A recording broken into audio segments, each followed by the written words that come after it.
अनु निकल चुकी है आर्या सर के रियल घर को ढूंढने के लिए, क्योंकि एक बार बहुत पहले जब आर्या सर ने अपनी बचपन की कहानी सुनाई थी, तब आर्या सर ने बताया था अनु और उसके फैमिली वालों को कि वो एक गणेश नगर में रहा करते थे।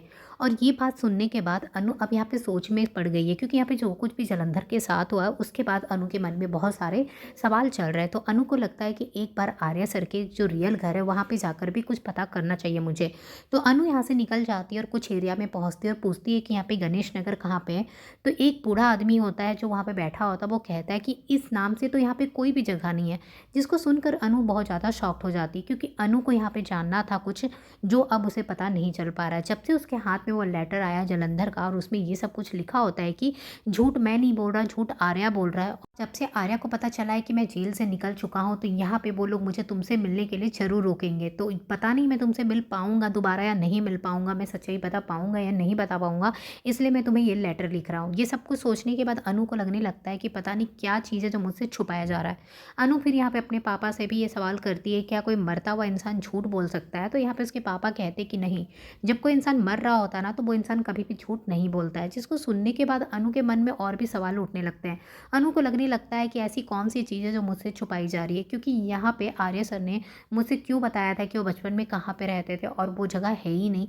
उन्होंने मुझसे इतना बड़ा झूठ क्यों बोला? अब अनु के मन में और भी ज़्यादा सवाल उठ रहे हैं। पहले ही जलंधर ने इतने सारे सवाल अनु के मन में डाल दिए हैं, और अब जब यहाँ पे जो एड्रेस है वो अनु को नहीं मिलता है, तो और भी ज़्यादा परेशान हो जाती है। दूसरी तरफ आर्य सर ऑफिस में होते हैं, लेकिन उनका भी मन नहीं लग रहा होता। वो बार बार यही सोच रहे होते हैं कि ये जलंधर ने मरते मरते अनु को क्या कहा होगा। अनु बहुत परेशान दिखाई दे रही थी, और वो क्या कहना चाह रही थी कि जलंधर उसे क्या कह रहा था। मैंने तो उसे रोक दिया था, लेकिन वो कुछ तो बता रही थी कि जलंधर ने उसे कुछ कहा है। जलंधर ने पता नहीं क्या कहा है उससे। अब यहाँ पे जो आर्य सर है उन्हें बहुत ज़्यादा टेंशन हो गया है अनु को लेकर। दूसरी तरफ छेंडे को पता है कि अनु जो है वो चुप बैठने वाली में से नहीं है, क्योंकि अनु के मन में कुछ बात तो जलंधर ने डाल दिए हैं।